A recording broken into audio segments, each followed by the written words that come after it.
Today I'm gonna be covering 8 ways you can hide your face in your self-portraits and kind of remove the focus from your face and your body to the message of the photo, really. Because of 2 reasons. One is that it can be very scary to take photos of yourself, especially if you're a bit introverted like myself and a bit shy of the camera and afraid of being in the spotlight. Then being able to hide your face a little bit can be very helpful.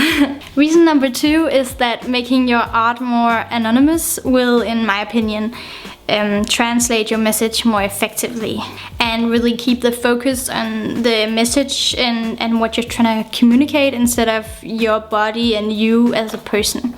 That way you can also detach yourself more from the art, which is quite important actually. So let's get started! We'll start with the obvious one. Let the environment speak for itself while still having a subject in it. Like this. Take this photo as an example. It's pretty much just a photo of a house on a field, but imagine if the person wasn't in the photo or the person was facing towards the camera. It wouldn't have been as interesting, right? There's just something about facing away from the camera that makes the photo a lot more interesting and mysterious, and maybe that's just the fact that you can't see what the person looks like. Sounds kind of creepy, I know, but you could create so many cool things with this, and if hiding your face is what you're trying to do, I mean, you can't really hide your face more than removing your face and swapping it out with something else. So, do it!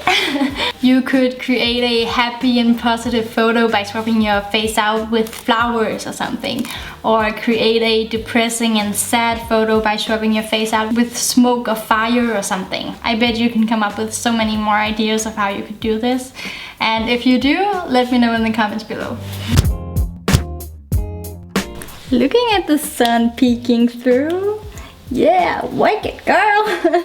This one works the best if you're doing a bit of a close-up, but your face is taking up too much of the frame, just like my face is right now. But if I did something like that, you know, just like doing a pose where your hand is in the frame, you can't really see that much of your face.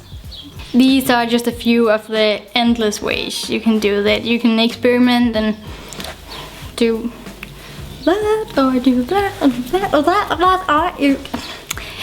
I think you get the point. And when you figure out how to do this, it also makes the process a lot easier and a lot less awkward because you have something to do with your hands. And I think we all can agree on that the hands are the hardest thing to pose. So you have to be patient with this one, and I have not mastered this one at all. Try to relax your hands to make them look more natural, and having them lean on your face instead of just floating around in front of your face will also make it look a little bit more smooth. And if you've got a bit longer hair than me, I can really do a lot with it. You can kind of do the same thing, just with hair, by covering up parts of your faces or swirling it around. And I do this often, where you just pull a lot of the hair in front of the face, so it's only like the midst of your face that's visible, and it looks very creepy and awesome and cool and mysterious. And beginning to see a pattern here.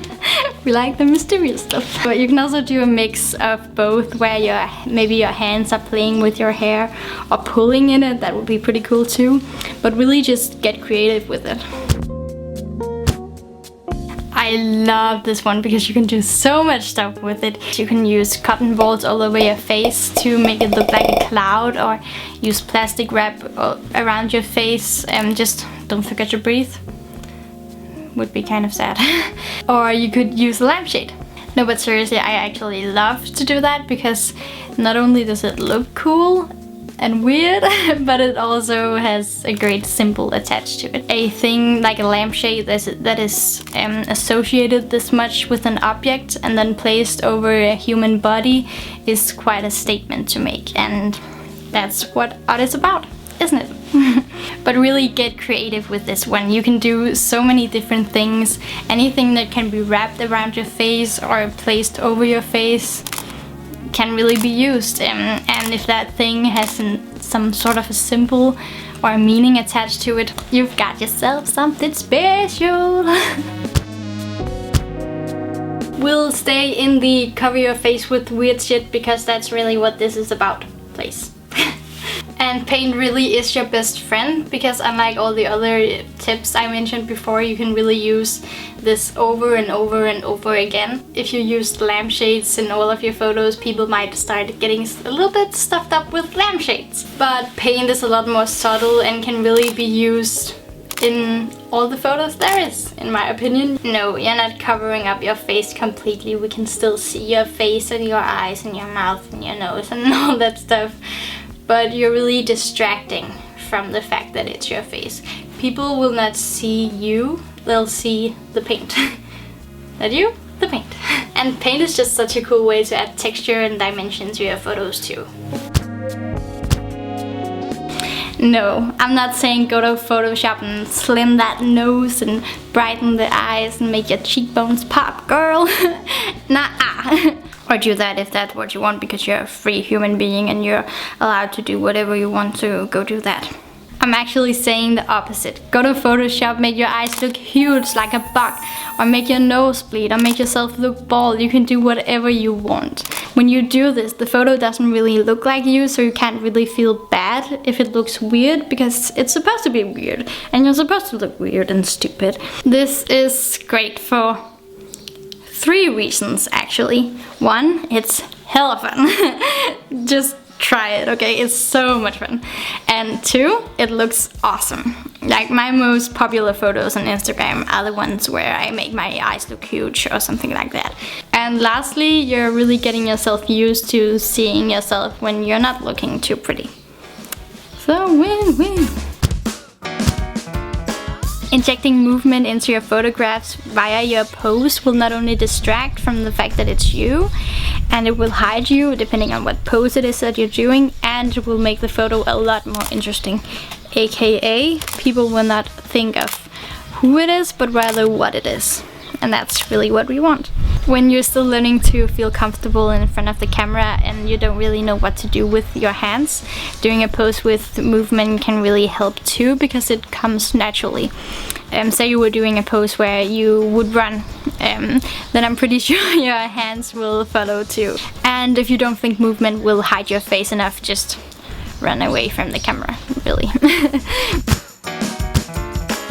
Just like movement, using a prop will really distract from the fact that it's you in the photo, and you'll have something to do with your hands. Noticing that I'm trying to keep your face in the photos more as we go, it's because I don't believe that you have to hide your face literally in all of your photos in order to be anonymous in the photos. And I also don't think that you should do anything really in your photos just for the sake of hiding yourself. You should really do it for the sake of the photo and the piece of art. That's just a shame if you've got that great idea but you have to compromise because you don't want your face in the photo. Distracting is really what you should strive for as soon as you start feeling comfortable with being in front of the camera. Because when you do that, you're creating a piece of art that people are captivated and moved by. They don't see you anymore, instead they see a piece of art that's made by you, a completely different thing. I've taken so many self-portraits by now, but every time it's all finished, I don't see myself in them anymore, even though it is my face. Because the face could really be anyone. It happens to be me, but it could have been you. It could have been anyone. And I think it's a mixture of using some of these tips that I just gave you and really just learning that it becomes a piece of art and not a piece of you. That's probably the most important takeaway from this video, I think. And that's how I see it. Maybe you see it differently, I don't know. So, use a prop to distract if the prop serves a purpose in the story that you're trying to communicate. I hope this video helped you a little bit on your self-portrait journey. And And remember that it is a journey and it is tough and you need to take one step at a time. If you don't feel comfortable with showing your face right now, then just start by implementing some of my first tips. But promise me that you'll enjoy and embrace this journey, because it is beautiful and super difficult, but honestly, what have you got to lose? That's why art is so beautiful. It's a never-ending journey. It's amazing. Don't forget to like and subscribe and hit that bell to be notified every single Sunday when I post a new video. And here's my Instagram if you want to see more of my work. And until next time, you're awesome!